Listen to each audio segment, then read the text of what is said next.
missing the music.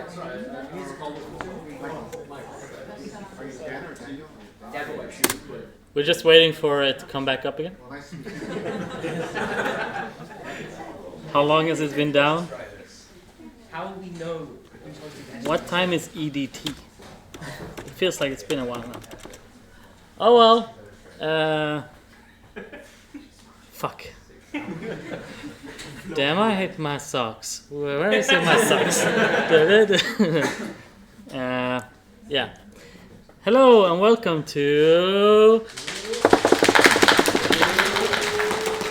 SGDC!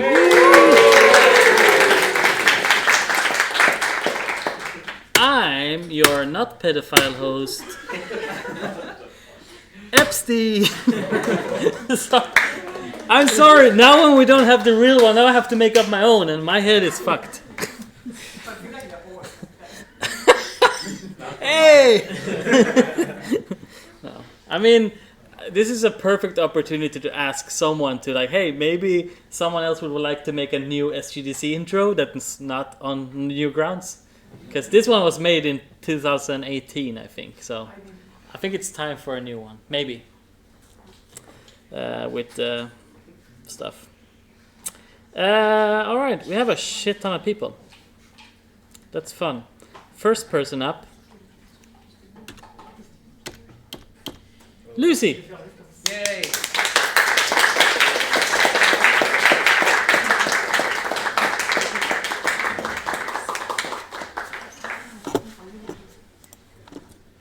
Whoa.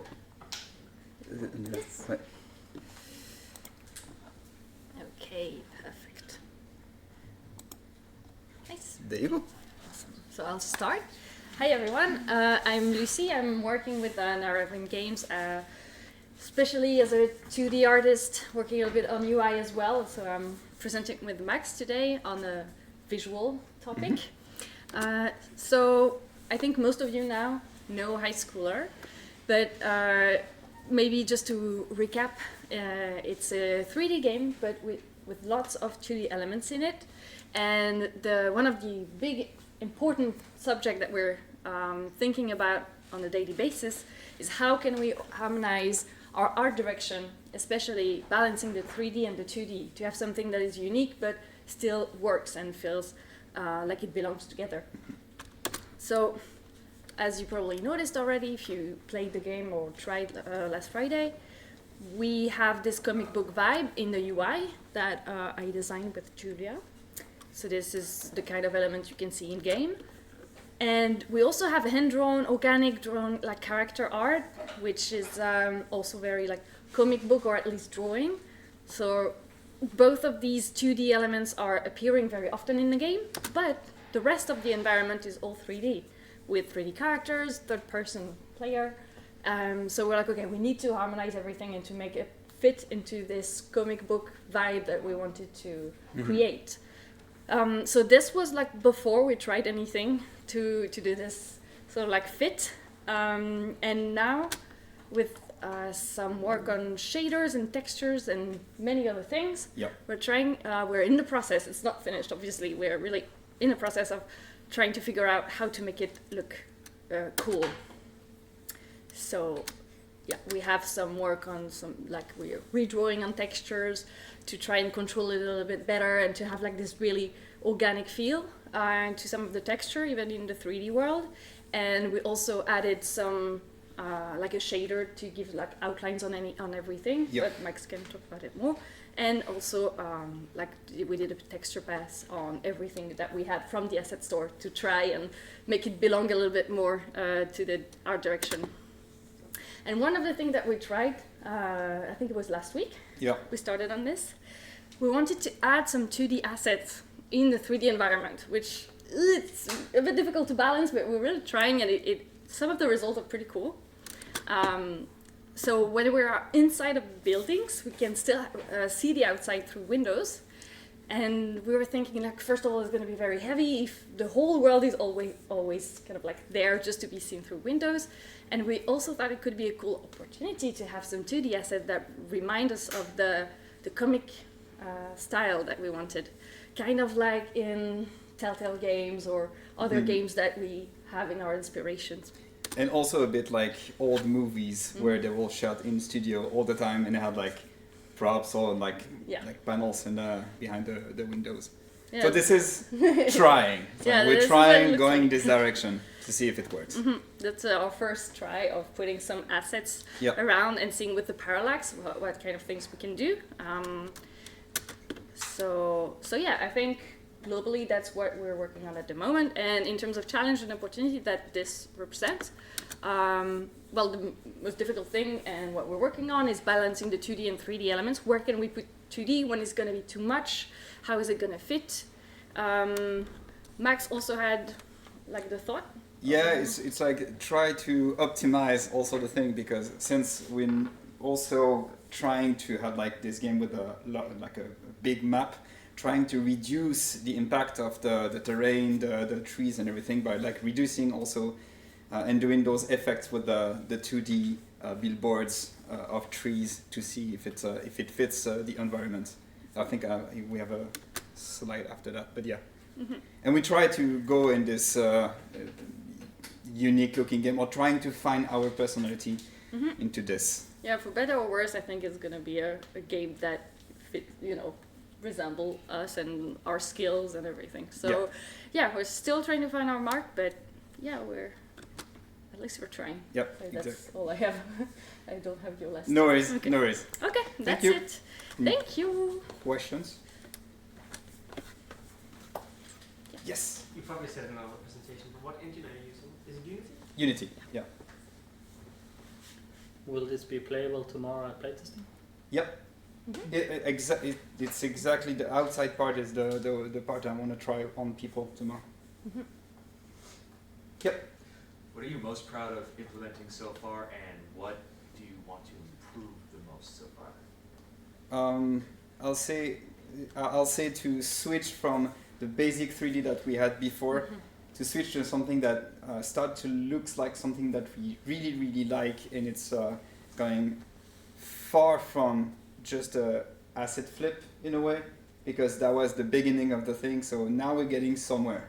It's getting there. There's a lot of work, but at least now we can play the game and say like, that looks like something that we like. Yeah, not everything looks placeholder. Like for a while it was a little bit in between, and now it's starting to be a bit more cohesive. So it's nice to. But get improvement definitely 3D. there. And textures and all that. Yeah. Okay. Yeah. Yep. You talked about having asset store, asset flip stuff. Yeah. Have you implemented your own 3D at all as well, or have you mostly been using things, and do you intend to do some 3D props, even if they're simple ones? I don't know what your skill level is, of course. I don't know if it will be us, but we have a 3D artist, but now he has a kid now, or just like in the Process of having a kid, so just like living quiet for now, and we'll see. But yeah, definitely we have a lot of ideas of 3D and replacement. So now I'm just like throwing 3D stuff in it just to. So this is a door, this is a window, and Yeah, because we're not like the three of us, Julia, Max, and I are not 3D artists. So we're really doing with what we have for now, and hoping that we can either get better at it or find some people that can help us, like Keval. yeah, indie quest in 3D maybe Yeah. at some point. Yep. I haven't even noticed the asset store, asset sell. Don't even worry about it. Don't worry about it. I didn't notice while playing. I'm just having fun. That's great to hear. Perfect. Thank you. Sounds like feedback. Cool. Thank you. Okay, thanks. You done? Yeah. Okay. That wasn't directed to them or the game, so it was not feedback. Well, it's still feedback to the room. I was like, ooh, it's cool in here. All right, I'm back in front of the mic, and it's very dangerous. I'm gonna make this quick. Next up is Mariana. Woo!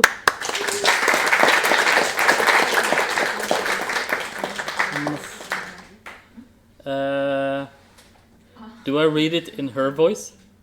Yes. Oh no, she's watching the stream. She's not gonna be happy about this. Fuck. How does my? She said yes.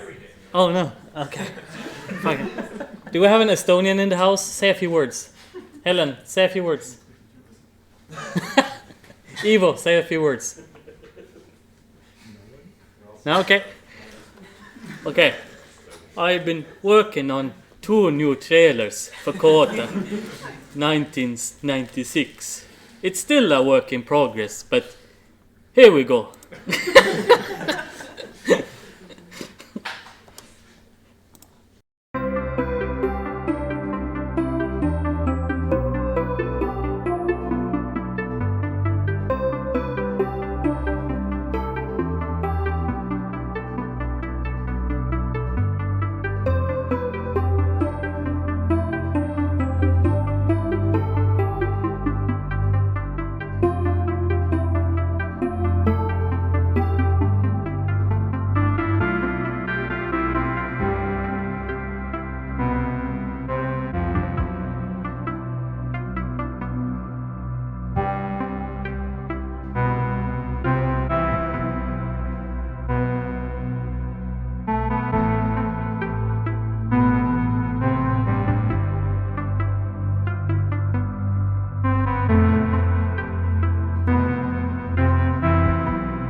Right, I have to also pretend to be Mariana.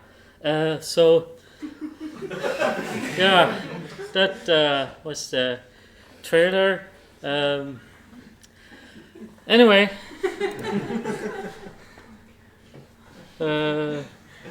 this.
Questions?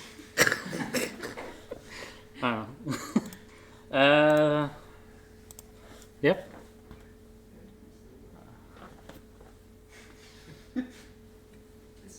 The second one will have subtitles. All right. Anyone have questions for Mariana? I just want to say, like, I really loved the No stuff. feedback. Okay. Did you make the music yourself? Yes. Cool.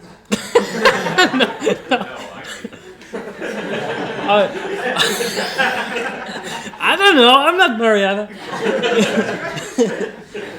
No. Brian made the music. I made the rain and the teapot. All right. She wrote double question mark. Understandably. Sorry, but yeah, that was Mariana. Thank you so much.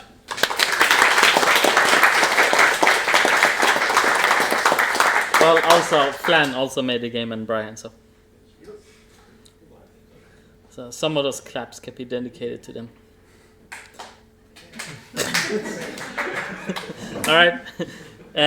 Next one, Embla.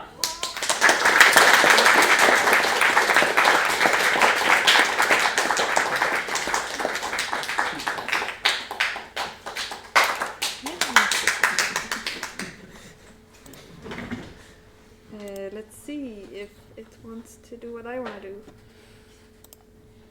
Whoa. Okay, so I don't have a first page. It's this is the first page. But yeah, so I want to introduce my game today. Talk a little bit more about it. Here's the text on the premise on what it's about. You play as a little girl who wants to be a detective. She solves crimes in her town, and she does that through taking photos. And to solve something, she has to take photo of who did it, how they did it, and why they did it. So, for example, if let's build up an example. Someone stole candy in the house. Then you gotta figure out who did it. So maybe Santa stole candy. They stole it because you were naughty, and the how would be like they crawled through a chimney or something. I don't know.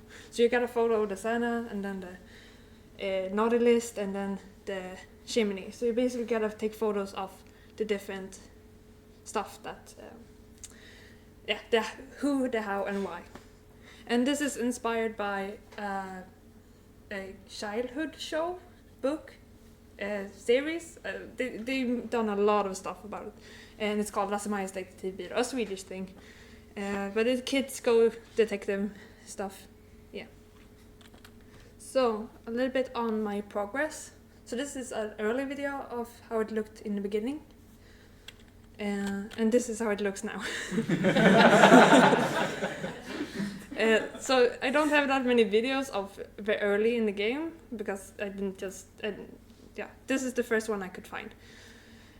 But it also looks very similar to this at the moment because I don't really do art. I should be doing more art, but I like the programming. So what I'm working at the moment, it's some programming stuff where I connect my quest system with the photo system. So you can take photos. And then those photos gets added into a photo album, and then you can add them to the quest system. I still have some stuff left to do in the quest system. What is it? How do I go to the next slide? Oh. And then I have some polishing stuff I need to do as well. So this is a this is a video of something I should probably change later on, but at the moment you can take photos wherever you want to take the photo.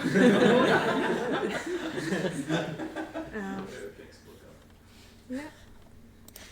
And I don't really have that much to say about it. That's what I have. It's very bare bones. Yeah, question? Is it inspired by Toem? A little bit, yeah. They've been helping a lot with the how to take the photos because there's barely any info online on how to take photos in games. Yeah. When you've got like the quest and you're combining the photos together, how are you like going to? How are you thinking of like showing? How are you thinking of like showing that once you've kind of connected all them together? Good question. No, I think I'll. So I think when you get the photos, it will you solve it through a button or something, I don't know, and then it will say, "Ta-da! You did it!" And then you gotta turn in the quest to the character that gave the quest, So I think it will be the big thing would be interacting with the NPCs. Do the photos ever appear in the world, and so can you take a photo of your own photos? Yes, but it's a bug. Well, it's a feature, I guess. Can you frame someone? Frame? Oh, maybe. There might be a frame situation. I have... Wishlisted? Yeah, I have 4 main main quests that I've written up. But no spoilers, but you might have sometimes where you gotta help them to do the crime because they're so bad at it. And sometimes it's you gotta help someone stop being framed for something. Can you put someone's photo in a frame? I'll think about that. Yeah.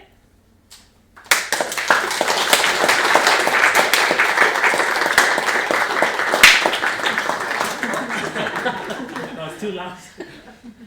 Oh no, what did I do? What did you do? Next up, August van Kasteren.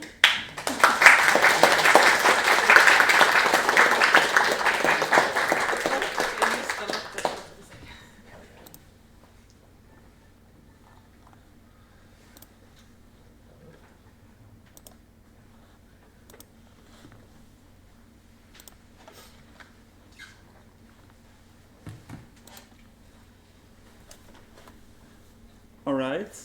Hello, everyone. I'm August. I'm working on a game which I want to tell you guys about today.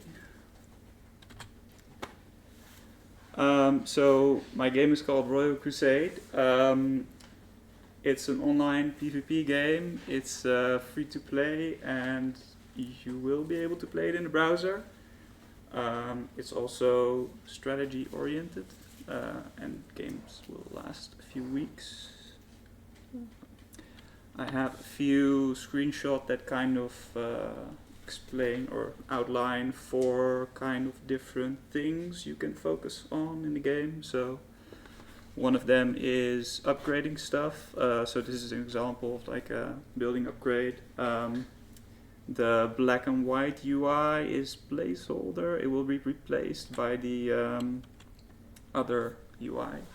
So another thing you can do is you can export a map. So you have these scouts, and using them you can uncover new tiles, see what's out there. Another thing you can do is you can fight barbarians in the map, earn experience and level up your commanders, and then you can there's like a talent tree, or there are 3 talent trees. You can choose one and put some upgrades in there. Another interesting thing is that you can have alliances in this game. It's actually like a pretty important part. So like there's also a leaderboard with the alliance is all placed on the leaderboard, so if you really want to win at this game, you gotta invite some people or join some people. Then the final thing is like this game has combat, of course. So this is an example of like someone raiding another person's castle to steal it from them, basically. But there are also like alliance objectives that you can raid with your alliance or defend with your alliance. I already did one playtest 2 weeks ago with some friends, and it was a lot of fun. A lot of players showed up, and some of them were very serious, playing at 3 AM and stuff. The cool people only clan won, which was led by the same player that won the previous 2 playtests, so it will be interesting to see if someone can beat him next time. And I'm planning to do another playtest in June, which is kind of what I'm working towards right now. Some features that I want to, or changes I want to make before them are like the full UI overhaul. So all the black UI is going to be replaced with new UI with some new sprites and stuff. Some QOL changes, fully overhauling the objectives, which I mean, you guys haven't seen any of these features yet, so it doesn't mean that much to you, but it's like going to be way better, I swear. So to close this out, I just wanted to let you guys know that everyone is welcome to join the next playtest. So if you're interested in it, then send me a message on Discord.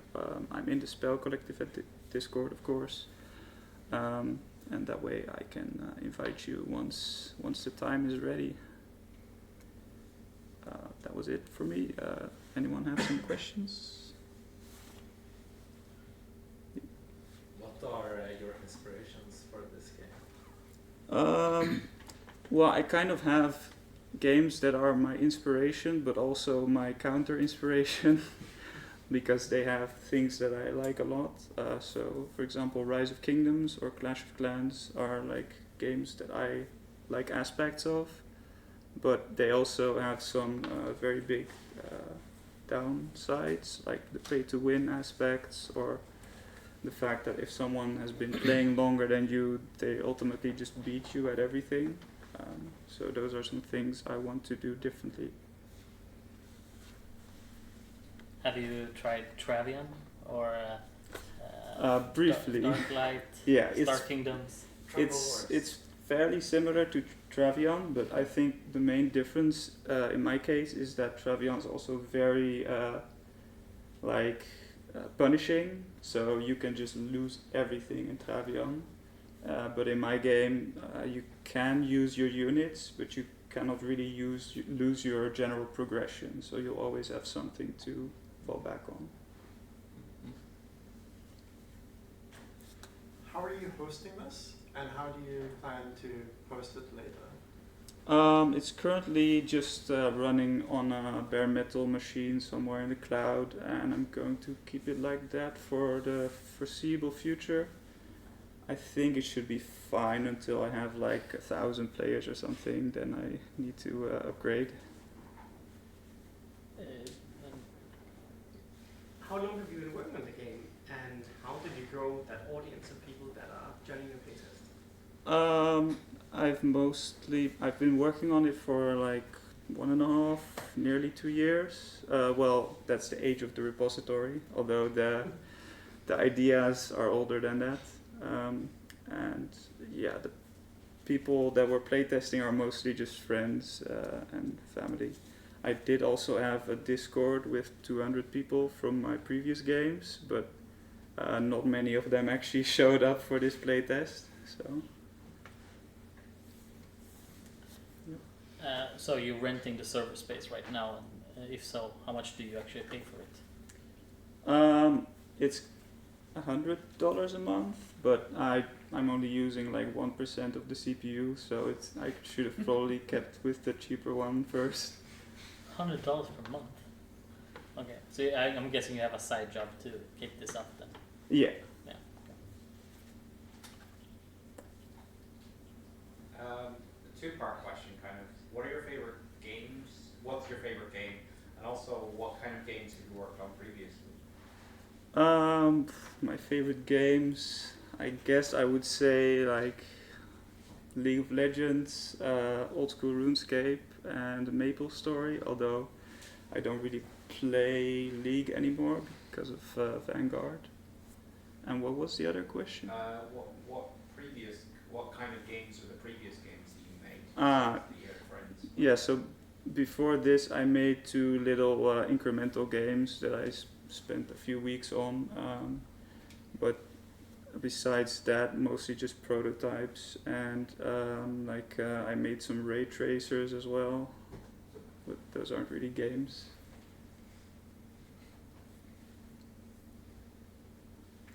Cool. All right. Thank you.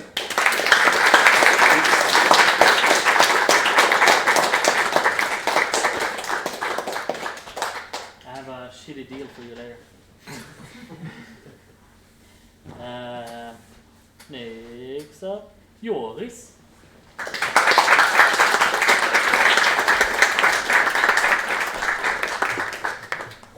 Let's see.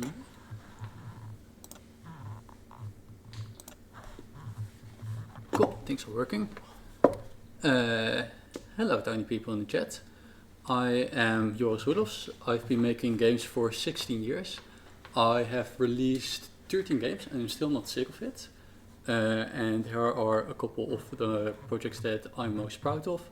So I made some levels and game modes for those awesome guys. I made a web game that was one of the highest rated games on Armor Games. And I also made some games that were just fun to make.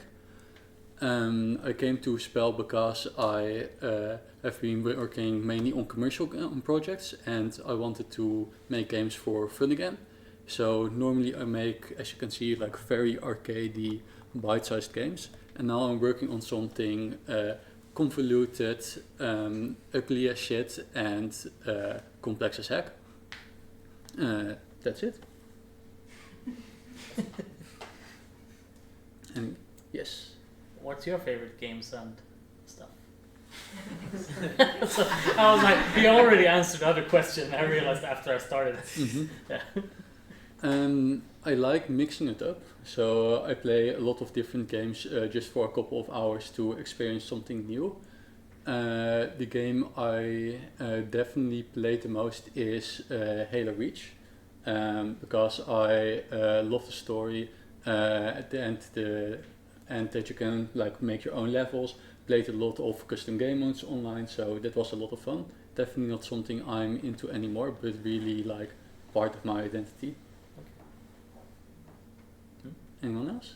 Yes. How long are you staying for? Only 1 week, but I'll definitely be back because so far I've been really enjoying it.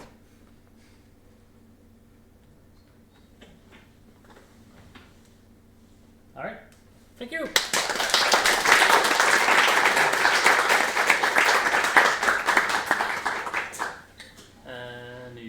Next up, Nina.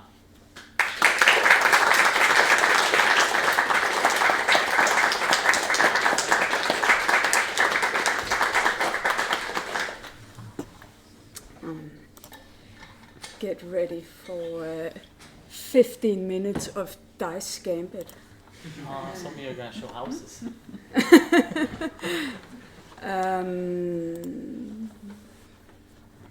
Yes. Hello. I'm Nina. I'm the artist on Dice Gambit. And Josh told me to show something today, so I'm going to show a 3D model I made for the video game Dice Gambit. This is the guy I'm making. I also drew him, but this time I'm making him in 3D. Oh, sorry. Yeah, but fast. I made the 3D model in 3 days, which is quite fast for me. I don't know, it might be super slow for some of you. This is me.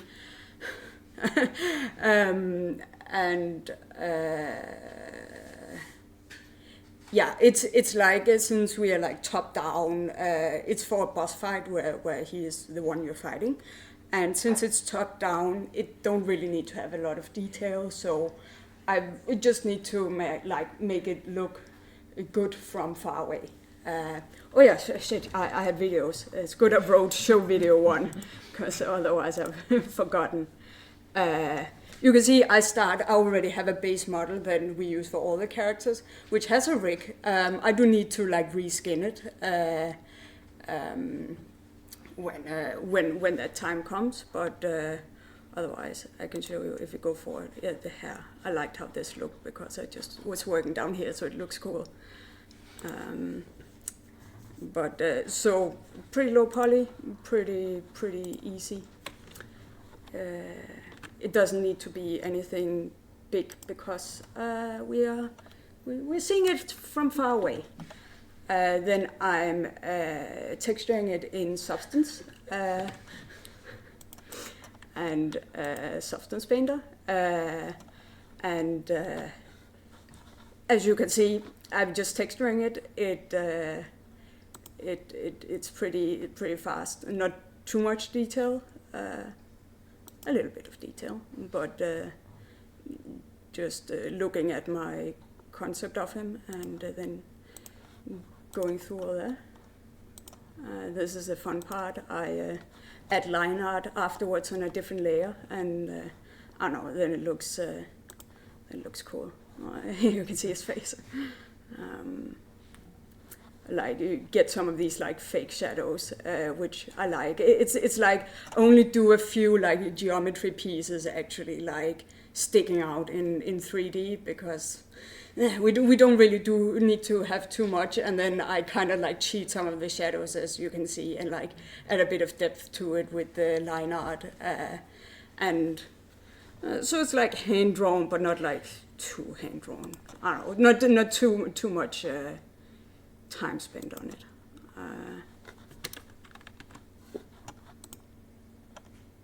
Then I'm setting it up in Unity. This is the last thing. Oh yeah, somewhere along the line I did the rig. I forgot to record that. And for the hair, I'm fixing some things so these can be glow up in 3D. Fixing the shader. So we have like a hair solver that I set up. So I know it's something that is like with, if you download Unity Chan, she has like a bouncy hair thing, and then for his code I do cloth physics, and as you can see, I give him the hip bones and all that, yeah. Then at some point we have a finished model. You're not really gonna see it in game because I did not record that.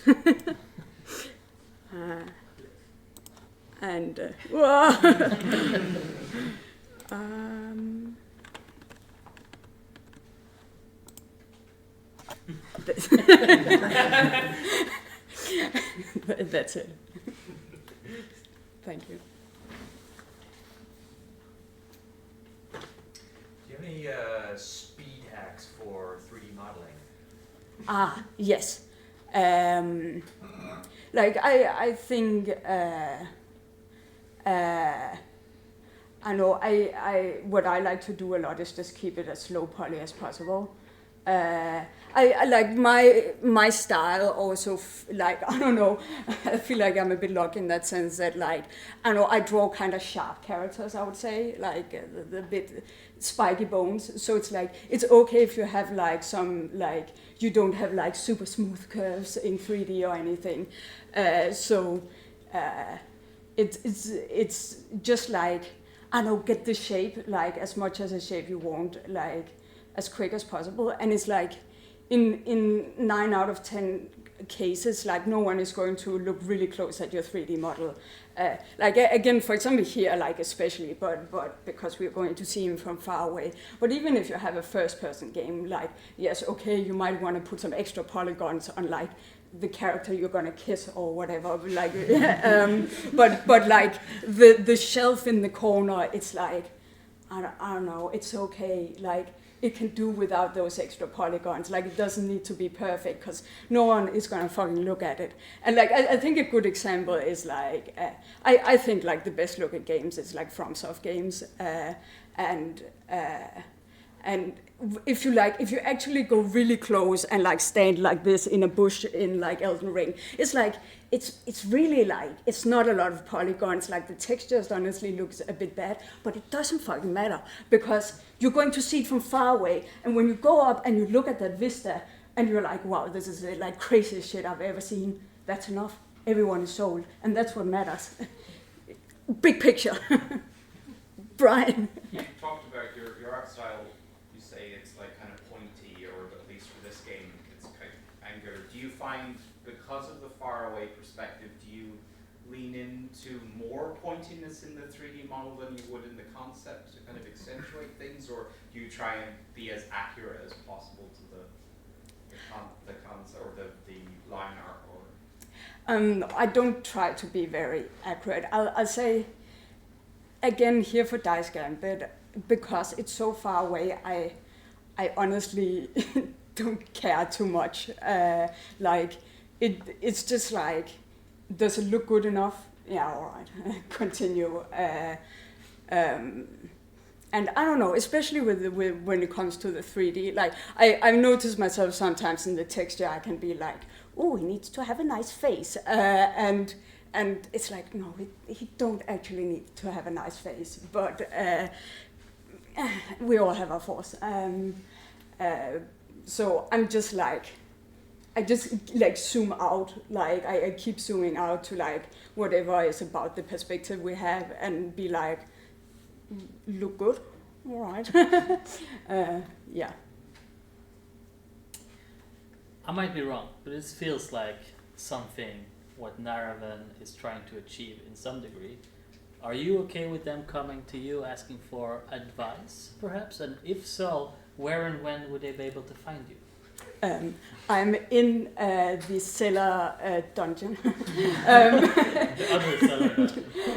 The other cellar dungeon, known as the Danish room. Well, it's actually extra Danish now because there's a corner filled with Danish flags.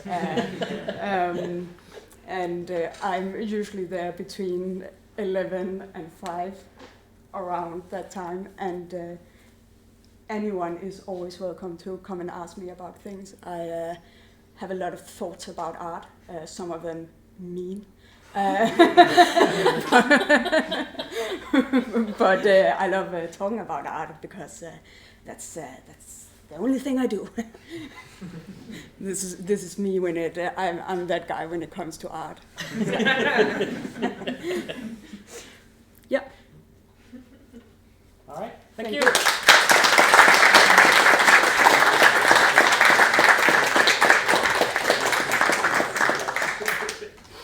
I hope you're not tired of Dice Gambit. This next one is Nicholas.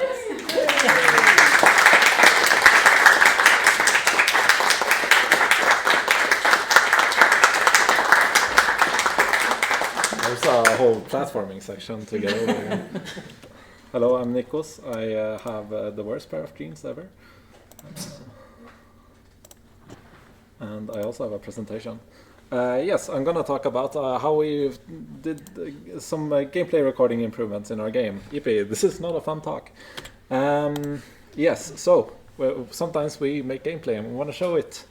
Yippee. So generally we do GIFs for Twitter, send the skies, and we do Discord community posts, trailer footage. Sometimes our like Chinese publisher wants things.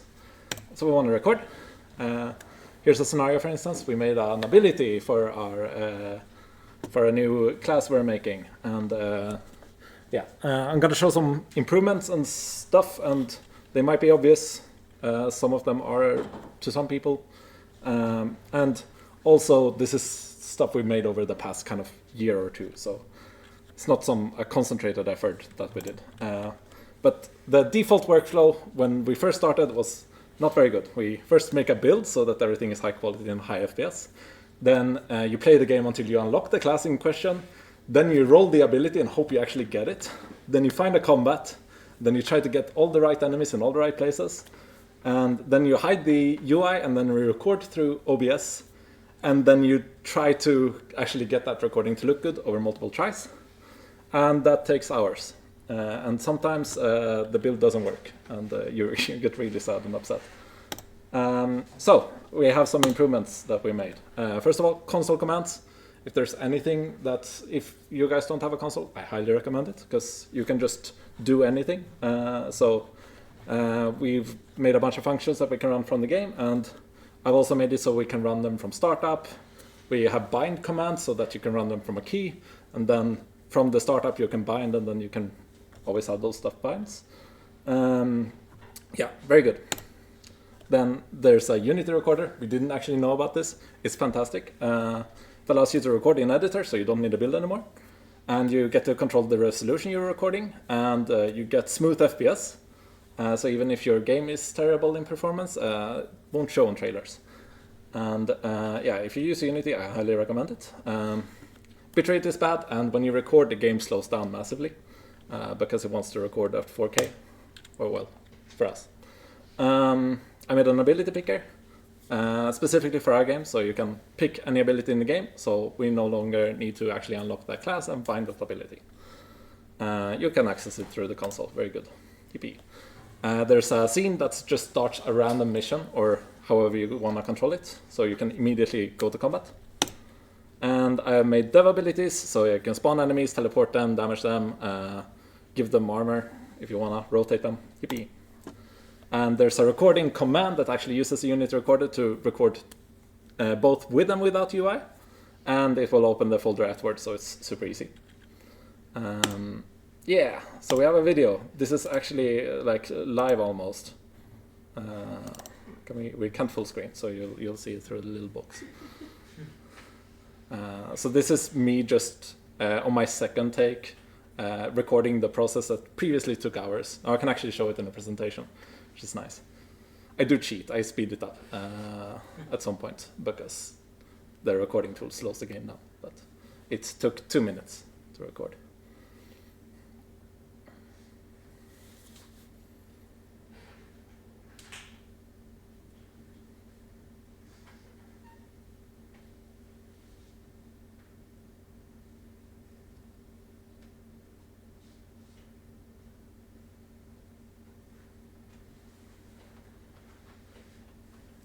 Hiya. I like this ability. It's the power of friendship.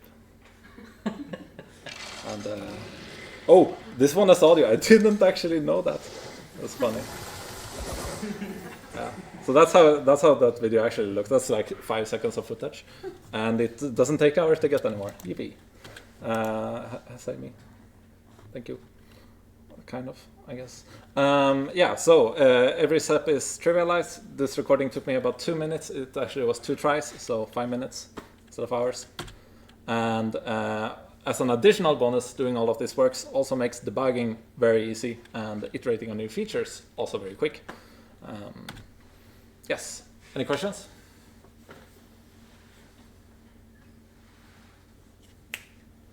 What were the inspirations for Dice Gambit?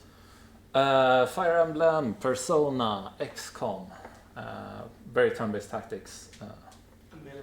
Armello, yes. I keep forgetting that one because I never played it.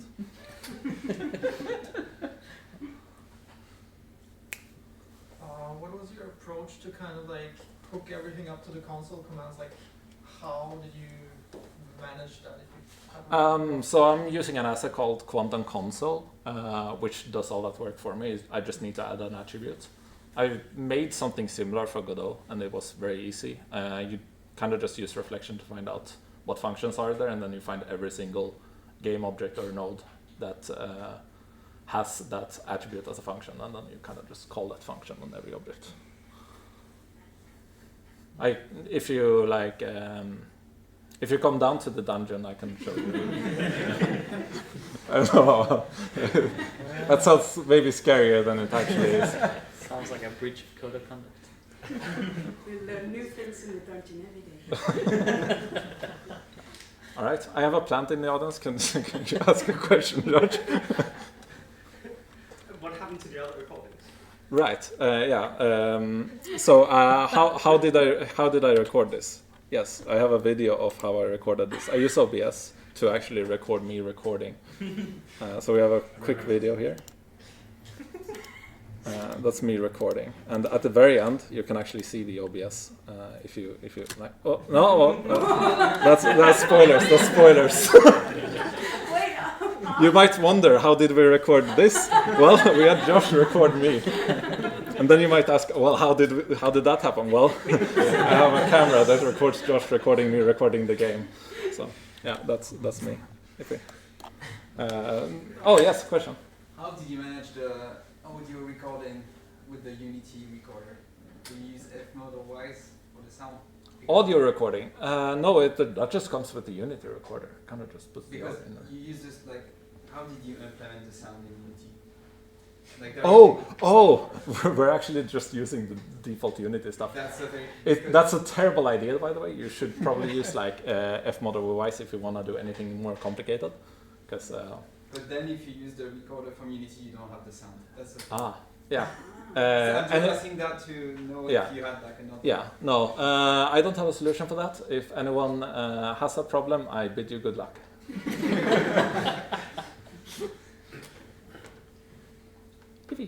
All right, thank you.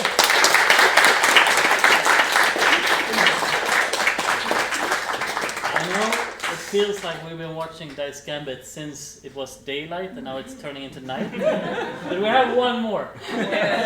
Joshua!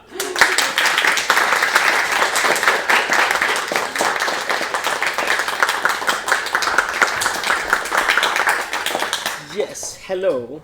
So first of all, I'm the one who has dragged these two up here, so if you are annoyed that we're taking so long, please leave the complaint on my desk in the dungeon. In the meantime, I'm Josh. I also live in this house. I hide in the basement doing all that jazz, and I do all the design and the programming that is not too complicated for me, since Nikos does all this other complicated programming. And in a show of incredible synergy, I have chosen to do a presentation where I use our recorder and I show the boss fight that Nina made the model for. Whoa. We did not plan this, but I am gonna take 100% credit.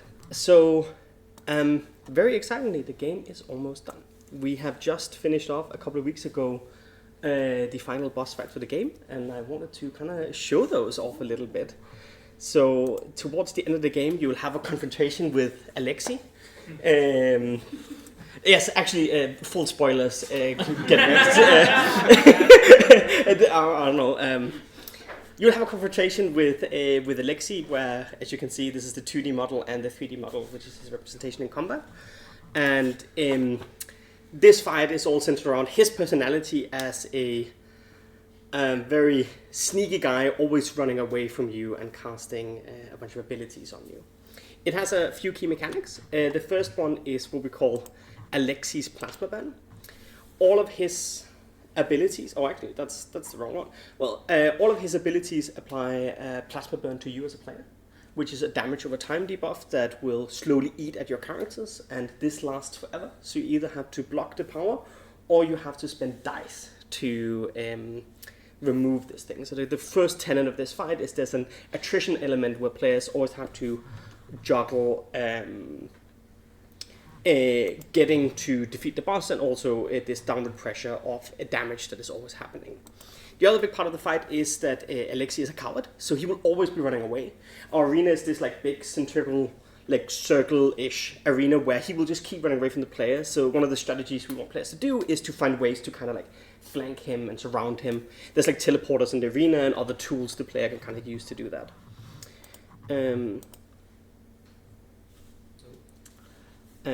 Yeah, here you can see, so the player here, for instance, has 8 plasma burn, and that means at the end of the turn they'll take 8 damage. Likewise, as you'll see in this one, I'll run away and I'll use some dice to use a special action that appears if I have this debuff to then remove all the plasma burn from my characters. And since that one removes all of it, there's also a risk-reward kind of thing, like, do I remove it every turn, or do I wait until this stacks up a lot, and then I spend my 3 dice doing it, because it's more economical that way. One of the things that I have learned, like making boss fights in a turn-based game, is turn-based games are not very dynamic, like by the very nature of things are happening in turns. So one of the things we do a lot for boss fights is what I call reactions. If you kind of look at the health bar on the top, you can see there's these like white and orange pips, and these are basically thresholds where when you hit the boss at that threshold, he will do a big reaction. For this fight, we mostly use it for phase changes, but some other fights we actually use it as like, the boss does a cool move and you could kind of be ready for that because you will be the one triggering it. This kind of resets the fight, as he also says. He teleports away, summons a bunch of enemies, and then, you know, the loop resets as to you have to kind of like flank and get him in again. This is also a really good tool for us to not have the fight turn into everybody stands in a corner and reenacts whatever was happening on Nikos' screen before. And as you see, one of them was a big one, which means this is where something big is going to happen. So we distinct them into small and big. In this case, he will have a little bit of monologue, which I will skip for, I don't know, for time reasons, but I will say spoiler reasons. And then he goes into phase 2, which means he will summon even more enemies, and then he will begin powering up all enemies in the fight. And from this point onwards, his kind of gimmick is that he will have now 2 moves every turn. One will be centered around the plasma burn that we've introduced in phase 1. The other will be centered around the chromatics, which are the enemies that you fought throughout the game, and it's like drawing a bunch of references from that. Some of them will also teach a third fight that happens afterwards. So for instance, here he summons a stronger monster that you've been fighting 100 times probably at this point when you get into the game. And yeah, that kind of comes together where at the end you beat him, he monologues even more, and then a big portal appears and he disappears and everybody panics. And that is the first half of the ending of our game. because what we chose to do in true anime fashion is, of course, to have the fight be in 2 phases. And you know what? I'm not gonna show it. It looks really cool. It's like there's like a big arena. I had like this like it shows the ending. It goes white in the end. Oh, we're not gonna show it then. Haha.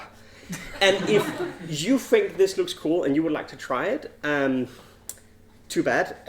But we're actually doing a update to a demo, which we're working on to release for Steam Next Fest in June. Which means that from tomorrow we're beginning to do beta tests on that demo. And I am hoping that some people in the house might be interested in joining that beta. I would especially love people who haven't tried the game yet, so I can get some fresh eyes on the game and not just Google eyes. It won't have any of this cool stuff. You cannot access, like you think you can meet Alexi's clone, which technically has the same model. You cannot use the recorder. You cannot use any of Nikos' dev tools, and all I've shown here is not part of the demo. If that sounds interesting to you, please just send me a message on Discord. I think I'm also going to make a post in one of the discussions here on Spelkollektivet and let me know, and I'll give you early access to a demo and tomorrow. Yeah, that was essentially it. I also want to add that this essentially marks a year of we having been here in the house. So when we came here, this game was not even really playable, and James was very, very frustrated that there were no tooltips in the game, and now we are almost complete. So that's very exciting news for us. Still missing some tooltips, but otherwise we've improved. Any questions? Yes. What kind of feedback are you looking for with these? Is it bug reports, or is there particular? Obviously, you're close to the end, so you're like not going to be like, oh yeah, you should make this big change or change the entire game. That's not going to be feedback. It's actually kind of that feedback that I'm looking for. As idiotic that sounds, like bugs are always nice, but I feel fairly comfortable we're able to hunt those down. We have rushed to kind of finish the game, and we have a lot of feedback from the original demo that we haven't addressed, that we're now beginning to address. And the next development until we release, which hopefully is in July, is just us iterating in the game. So what I want to know is like, when do you get bored? When is it too much? What would you like to see? Is it like the feelies as you play the game? Is this interesting?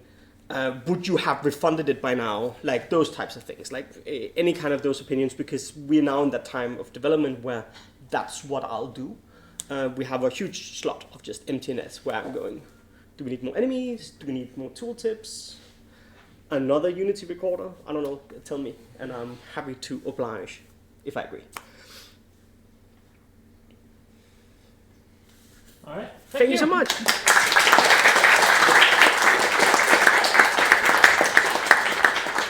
I mean, no pressure, but a good reason to help give feedback is that if this game doesn't sell, then we're probably not having another Spelkollektivet this year.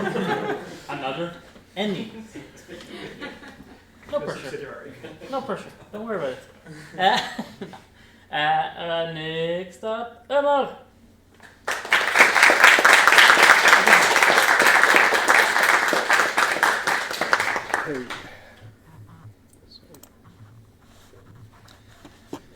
So, I've been here since February, and I started this game here, and now the Steam page is live. Yeah.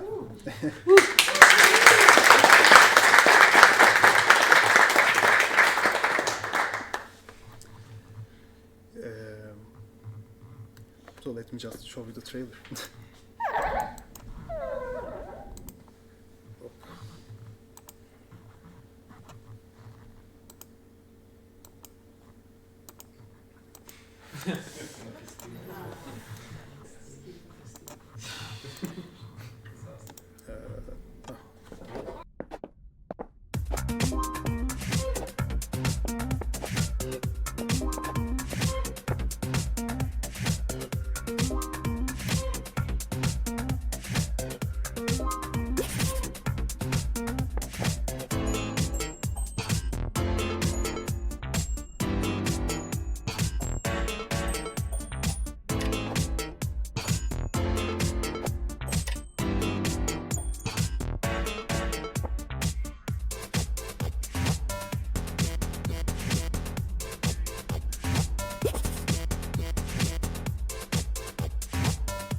basically, there is the grandma, the John grandma, and she lost her cat, John cat, and we are just trying to catch the cat.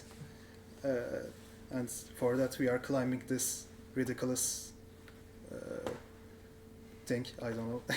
We are just climbing, and it's just a short parkour game. It's really fun, I think.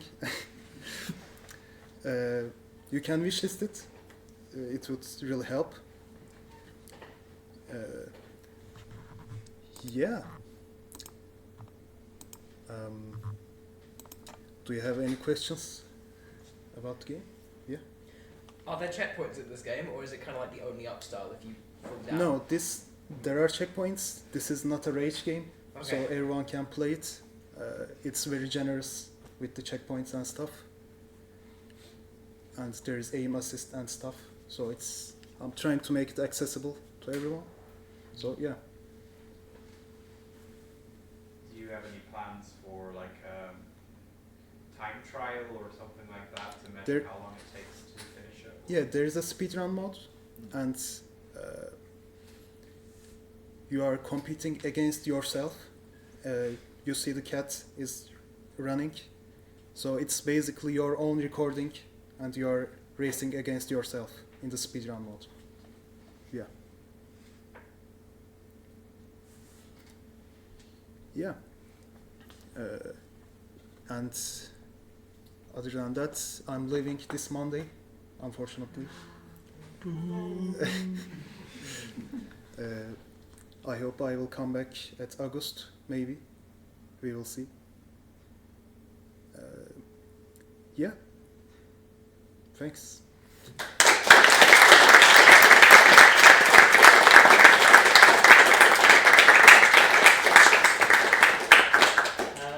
Have you had a good time here? Of course. What do you mean, of course? Why did I come back?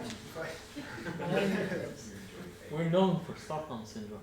It's the one thing we can provide here. All right, final on-stream talk. Yaltush!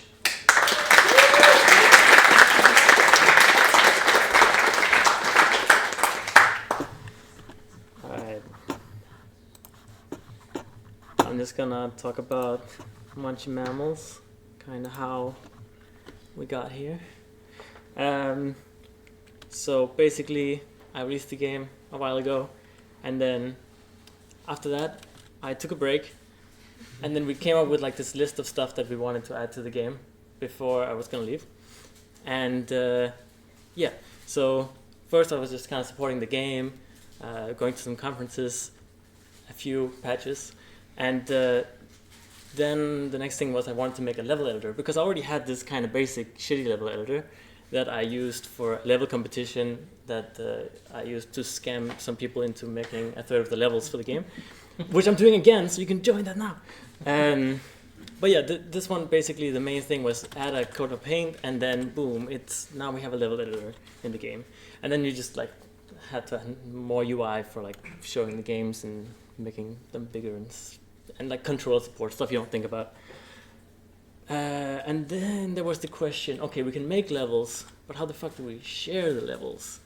And I was like, they should be shared online, but I don't know how to do online. So James said, he was like, I can make a server, it's cool. And I was like, I kind of hope he forgets about it because I don't want to do this. But he didn't, so then we also made this thing where you can see all the levels that people have made, which I think is pretty cool. But that brings me to the Switch port, because actually porting to Switch was really fucking easy because this already ran on your phone. So like putting it on Switch was pretty easy, just like some shitty documentation and stuff. But otherwise, it was there in July. That's when I passed lot check and I was ready to release. But you may have noticed that it's not July of last year. That is because I had to take this online shit and put it into the Switch. And I managed to do this at the end of August, like right before I left. Literally like 5 a.m. the day before I left. And then I went to Brazil. And I didn't bring my Switch kit. And then that started a whole back and forth with Nintendo, where I kept sending them patches and they kept rejecting them because of some innate silly error. But eventually, just recently, they finally said yes. So now we're gonna press the button.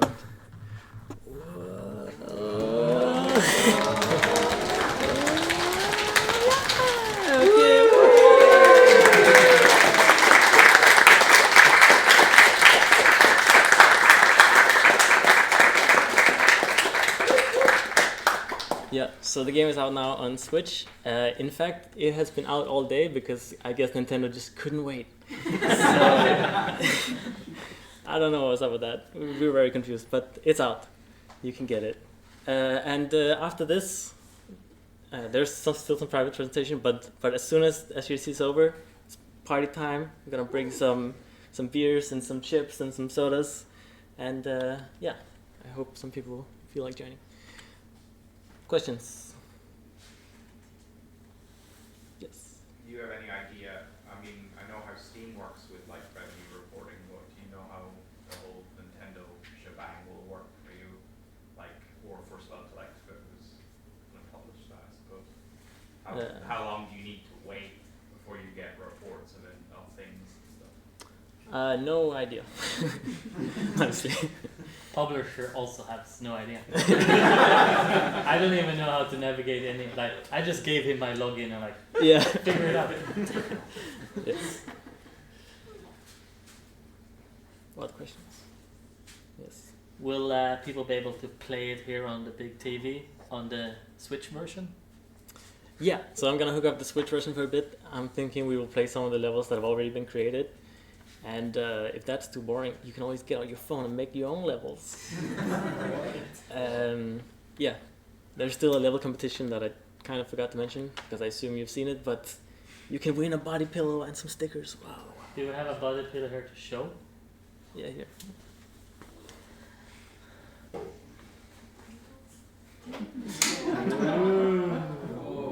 So smooth.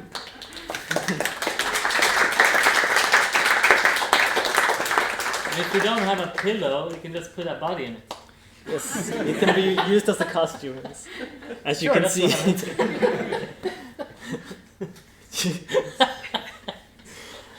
Shoot.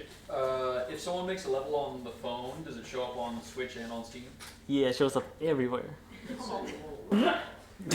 how I make service, bro. So, what's next then after this for you? I got several other projects that are still in the works. So we have Craft at some point. I'm not gonna say what. And then we have I'ma Let You Cook coming out June 7. Let's go. And then I don't know.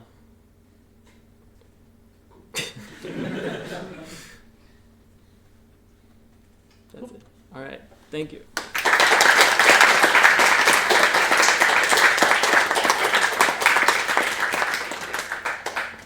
And if someone wants to hire me to do server shit, I think I knocked this out in like 3 hours when you reminded me that I was supposed to deliver it, and I just sat up, okay, shit, I'll just write something. So hopefully it's secure. I mean, it's probably at the same secure. No, it's not as bad as the Super Meat Boy thing, but it's probably around the same level of security-ish. Except I don't give them full access to the database. Hello. Do you have any cooldowns in pushing to the API? Sorry? Do you have like rate limits on the API? No. It's fine. Hey, if it turns into an issue, I'll just check the log and like, who's knocking at my door, and just block the IP. Anyone watching this on Twitch.tv, it's actually, he's joking, it's fully secure. I mean, hey, feel free to try to hack it. Just need competition. Yeah. Hey. Okay, well, thank you for joining us, and from all of us here to all of you out there, a Merry Christmas. Bye.